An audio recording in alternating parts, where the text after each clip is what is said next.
राजकारण, समाजकारण, कोकणातील प्रत्येक घडामोड. सिंधुदुर्ग 24 तास आता नव्या रूपात.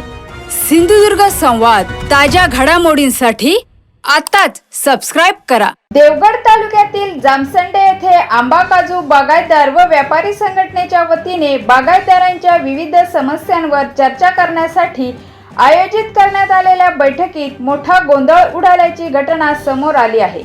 बैठकीदरम्यान काही औषध विक्रेते देखील उपस्थित होते. आंबा बागायतदारांना भेडसावणाऱ्या समस्या, औषधांची गुणवत्ता आणि विविध मुद्द्यांवर चर्चा सुरू असताना बागायतदार आणि औषध विक्रेत्यांमध्ये जोरदार शाब्दिक वाद झाला.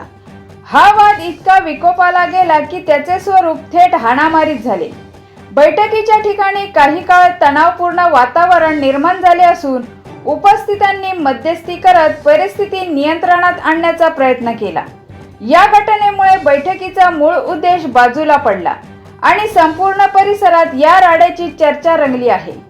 नेमका वाद कशामुळे झाला आणि या प्रकरणात पुढे कोणती भूमिका घेतली जाणार याकडे आता सर्वांचे लक्ष लागले आहे. गेले 5 ते 6 महिने सातत्याने आंदोलन करून या सरकारचे काही डोळे उघडले नाही, कारण हे सरकार झोपी गेलेले आहे. आणि हे सरकार झोपी गेल्यामुळे आम्ही वारंवार मोर्चे आंदोलनं केली, मुंबईपर्यंत गेलो, पण आमच्या मागण्यांची दखल घेतली गेली नाही. म्हणून मागच्या एका बैठकीमध्ये पुढच्या आंदोलनाची दिशा ठरवणार होतो, त्याच्यासाठी आज आम्ही बैठक घेतली. आणि आजच्या बैठकीत राजू शेट्टींच्या नेतृत्वाखाली ज्या राजू शेट्टींनी आम्हाला प्रत्येक आंदोलनामध्ये एक मोठं सहकार्य केलंय, त्यांच्या सहकार्यामध्ये आता पुढील आंदोलनाची दिशा आम्ही आज ठरवली आहे.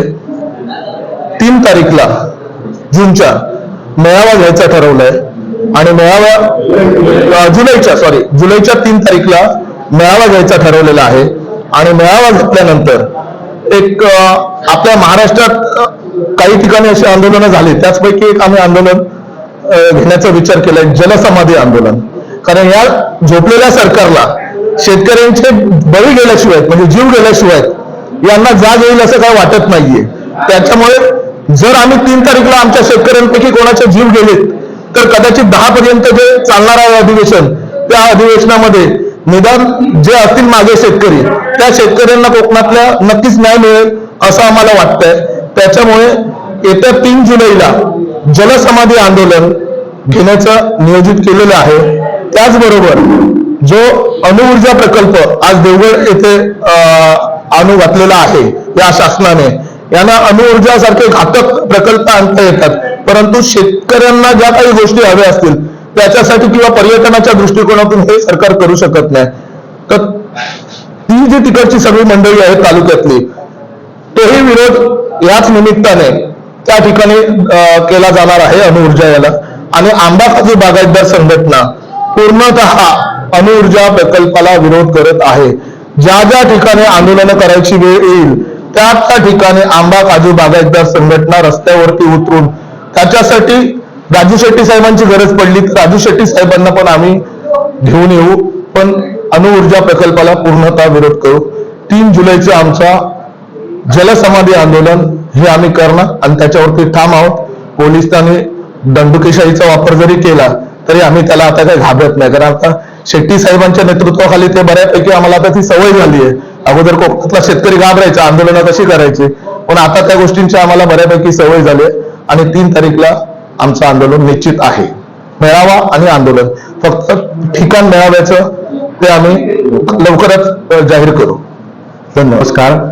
गेल्या अख्ख्या कोकणातला आंबा बागायतदार, काजू बागायतदार उद्ध्वस्त झालेला असताना गेले कित्येक दिवस आंदोलनाची भूमिका या शेतकऱ्यांनी घेऊन सुद्धा, रस्त्यावर उतरून सुद्धा या झोपलेल्या शासनाला अजूनपर्यंत जाग आली नाही आणि या शासनाने कुठेही मदतीचा हात या ठिकाणी पुढे केलेला नाही. जी 22,000 रुपये हेक्टरी मदत जाहीर केली होती ती सुद्धा अजून शेतकऱ्यांच्या पदरात पडलेली नाही. खरं तर यांना मदत करायचीच नाही. एकतर मुळात ह्या तुटपुंज्या मदतीला आम्ही भीक घालत नाही, ती मदत शासनाने स्वतःच्याच फंडपेटीत जमा करून ठेवावी. जी आमची मागणी आहे, हेक्टरी 5 लाख रुपये आणि आंब्याच्या कलमाला 5,000 रुपये, काजूला हेक्टरी 3 लाख रुपये आणि एका काजूच्या कलमाला 3,000 रुपये या मागणीवर आमचा सिंधुदुर्ग जिल्ह्यातला, रत्नागिरी जिल्ह्यातला शेतकरी अजूनही ठाम आहे आणि ती मिळवल्याशिवाय आमचा हा शेतकरी शांत बसणार नाही. दुसऱ्या बाजूला एकीकडे वेगवेगळ्या आसमानी संकटांनी, नैसर्गिक संकटांमुळे आंबा काजू बागायतीवर मोठे मोठे विपरीत परिणाम होत असतानाच या महाराष्ट्र शासनाकडनं एक औष्णिक अणुऊर्जा प्रकल्प या ठिकाणी आमच्या या देवगड तालुक्याच्या माथ्यावर आणून बसवलेला आहे. खरं तर कित्येक वातावरणातील बदलामुळे या ठिकाणी आंबा काजूवर परिणाम होतोय हे दिसत असताना सुद्धा हा प्रकल्प आणून इकडचा आंबा काजू बागायतदार हा काय बेजार करायचा आहे का, त्याला या आंबा काजूला या नकाशावरनं गायब करायचा आहे का, अशी कुठेतरी या सरकारची भूमिका दिसते. आणि म्हणूनच आमच्या अध्यक्षांनी सांगितल्याप्रमाणे या अणुऊर्जा प्रकल्पाला आंबा काजू बागायतदार यांचा विरोध, संघटनेचा विरोध आहेच, परंतु ज्या मुनगे गावात म्हणजे अजूनपर्यंत त्याचं डिक्लेरेशन झालं नसेल तरी ज्या माहितीप्रमाणे आम्हाला कळतंय की हा प्रकल्प मुनगे गावात येतं, हे एकट्या मुनगे गावाचं आंदोलन नसून अखंड देवगड तालुक्याचं नव्हे तर सिंधुदुर्ग जिल्ह्याचं आंदोलन आहे. आम्हाला अणुऊर्जा प्रकल्प सिंधुदुर्ग जिल्ह्यातच नकोय, तो मुनगे गावात नकोच आहे, पण सिंधुदुर्ग जिल्ह्यात नको आणि तो सिंधुदुर्ग जिल्ह्यात कुठेच होऊ देणार नाही ही आमची ठाम भूमिका आहे. त्यासाठी जे काय आंदोलन करावं लागेल त्या आंदोलनाला आमची सामोरी जायची आमची तयारी आहे. आंदोलनावर दडपशाही केली, आंबा बागायतदारांच्या आंदोलनावर दडपशाही केली, त्यात आमच्यावर केसेस टाकले, असे हजारो गुन्हे दाखल जरी आमच्यावर झाले तरी या आंदोलनात माघार घेणार नाही. तुम्हाला जर सिंधुदुर्ग जिल्ह्याचा विकास करायचा आहे तर तुम्ही पर्यटनाच्या दृष्टिकोनातून विकास करा, त्याला 100% आमचा पाठिंबा तुम्हाला असेल. परंतु हे विनाशकारी प्रकल्प आणून जर तुम्ही आमच्या माथ्यावर बसवणार असाल तर अजिबात खपवून घेतलं जाणार नाही. मागच्या कित्येक दिवसात आपण बघितलात अनेक मोठमोठे प्रकल्प या ठिकाणी चालू करायचे होते आणि ते झालेच नाहीत. त्यातली उदाहरणं देतो मी. त्याच मुनगेच्या साड्यावर एक 5 स्टार हॉटेल येणार होतं, त्याचे MOU झाले होते. काय झालं त्या हॉटेलचं? मेडबाव सारख्या ठिकाणी जी काय MTDC झाली आहे, किती दिवस झाले त्या MTDCला? आज त्याचे AC गंजून भंगार होऊन खाली पडतायत तरी त्या MTDC कडे कोणी लक्ष दिलं नाही. त्या MTDC कडे लक्ष दिलं असतं तर हजारो तरुणांना नोकऱ्या मिळाल्या असत्या. पण तुम्हाला या अणुऊर्जा प्रकल्पातनं आमच्या सिंधुदुर्ग जिल्ह्यातल्या लोकांना हे करतायत की तुम्हाला नोकऱ्या मिळतील आणि तुम्ही सगळ्या मुंबईच्या बॅगा भरा, गावाला या, यांच्या भूलथापांना बळी पडू नका.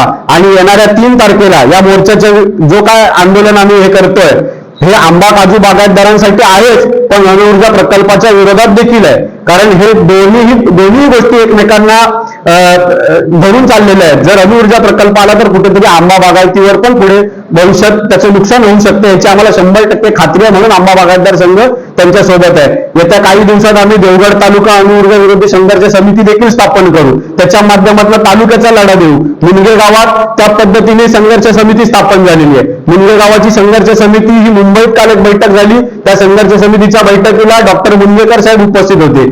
त्या ठिकाणी प्रचंड मोठ्या प्रमाणात त्या गोष्टीला विरोध झालेला आहे. त्याच्यामुळे पहिला मोठा प्रश्न आंबा बागायतदारांना न्याय, त्यांच्या नुकसान भरपाईचा प्रश्न, विम्याचे पैसे, या सगळ्या मागण्या आहेतच.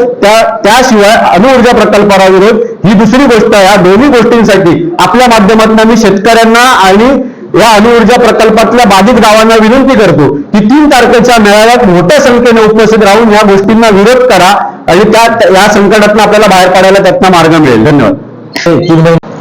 जो काही आंबा बागायतदार कालव्यावर लढतोय आणि असं असताना आंबा बागायतदार कालव्यावर किंवा कोकणातला शेतकरी पूर्णतः संकट असून सुद्धा आज नवं संकट सरकारच्या माध्यमातून अणुऊर्जा प्रकल्प या ठिकाणी देवगड तालुक्यात होऊ घातलेला आहे. आणि असं असताना मुळात बघितल्यानंतर कोकण पट्टा मुंबईपासून आपल्या बांद्यापर्यंत बघितला तर कोकण संपवण्याचं काम सध्या सत्ताधारी करत आहेत. कारण मुंबई, त्याच्या नवी मुंबई, त्यात तिसरी मुंबई, रायगडमध्ये मोठमोठे प्रकल्प आहेत, पालघर, जवळजवळ गुजरातमध्ये त्याचं विलीनीकरण होत आहे. आता तसं कोकण म्हणून जर राहिलं असेल तर फक्त सिंधुदुर्ग जिल्हा आणि थोडासा रत्नागिरी जिल्हा, त्या ठिकाणी कोकण हा भाग राहील. आणि एवढंच निसर्गाने दिलेलं सौंदर्य हे कुठेतरी अदानी अंबानीच्या डोळ्यात खुपतंय आणि त्या निसर्गाचा राज करण्याचं काम अदानी अंबानीच्या नादाला लागून हे सरकार करतंय असं आमचं मत आहे. पण असं असताना महाराष्ट्रात एकमेव असा जिल्हा आहे, सिंधुदुर्ग जिल्हा पर्यटन जिल्हा म्हणून महाराष्ट्रात सन्माननीय तत्कालीन मुख्यमंत्री राणेसाहेबांनी डिक्लेअर केला. पण आज ते सन्माननीय राणेसाहेब सत्तेत आहेत, पण त्यांनी ज्यावेळी कोकणचा हा सिंधुदुर्ग जिल्हा पर्यटन जिल्हा म्हणून जाहीर केला त्यावेळी त्यांचे असलेले विचार किंवा त्यांची अशी दूरदृष्टी आणि त्या दृष्टीने तो जो काही पर्यटन जिल्हा त्यांनी जाहीर केला, पण आज त्याच पर्यटन जिल्ह्यावर असे अनुभवलेला प्रकल्प का लागतायत हा मोठा प्रश्न आहे. कारण पर्यटनाच्या जोरावर बाजूचं आपलं गोवा राज्य असेल, गोव्याला तुम्ही तो प्रकल्प मिळवून जा, तिथे तुमची बाजूची सत्ता आहे. इकडे गुजरातला न्या, आपला कोकणपट्टा 700 किलोमीटरचा आहे, कोकण किनारपट्टा, आणि गुजरातचा साधारण मला वाटतं 1700 किलोमीटर किनारपट्टी असलेला ते राज्य आहे. तिकडे तो घेऊन जा ना गुजरातला. पण शेवटी जे काही वाईट प्रकल्प आहे, जे हानिकारक प्रकल्प आहेत, हे सध्या महाराष्ट्रावर आले जात आहेत. कारण बरेचसे चांगले प्रकल्प म्हणजे आपण बघितलात की महाराष्ट्रात असलेले चांगले प्रकल्प, पर्यटनावर आधारित असलेले प्रकल्प गुजरातला घेऊन गेले. पण हा प्रकल्प ते नाही का नेत नाही आहेत याचा विचार हा इथल्या सत्ताधाऱ्यांनी, प्रत्येक नागरिकांनी केला पाहिजे. आणि आमची विनंती आंबा बागायतदार संघटना म्हणून, तुम्ही यात कोणतेही राजकारण करू नका. ही वेळ गेली तर आपल्या हातात भविष्यात काय लागेल हे मोठं प्रश्नचिन्ह आहे. त्यामुळे याच्यासाठी सर्वसामान्य शेतकरी असेल, नागरिक असेल, तालुक्यातील प्रत्येक नागरिकांनी जबाबदारी घेतली पाहिजे. याच्या विरोधात आवाज आपण उठवला पाहिजे. कारण बघितलं तर गेले आपण 3 महिने आंबा बागायतदार आम्ही, हे सरकार काही लक्ष द्यायच्या मनस्थितीत नाही. कारण गेले 3-4 महिने आम्ही बागायतदार म्हणून जे काही झटतोय, पण हे सरकारकडून मिळत असलेली आम्हाला किंमत शेतकऱ्यांना याची आम्हाला पूर्ण कल्पना आहे. पण तरी सुद्धा आम्ही हे लढा काय थांबणार नाही. आणि असं असताना अनुभव प्रकल्पात सुद्धा जास्त शेतकऱ्यांनी किंवा लोकांनी पाठिंबा द्यायचा. खरोखरच मी मुलगे गावातल्या ग्रामस्थांचं किंवा हिंदे गावातील ग्रामस्थांचं खास करून अभिनंदन करेल की खरोखर ती लोक खरोखर जागृत झाली असं म्हणावं लागेल. कारण त्यांनी आम्ही सोशल मीडियावर त्यांच्या सभा बघितल्या, खरोखर समाधान वाटतं. असं प्रत्येक गावात असा आवाज उठवला पाहिजे, तरच हे इथला हा तुमच्या प्रकल्पाला विरोध दिसेल, तरच कुठेतरी आपल्याला न्याय मिळेल असं मला वाटतं. एवढंच या निमित्तानं सांगतो. सिंधुदुर्ग 24 तास आता नव्या रूपात.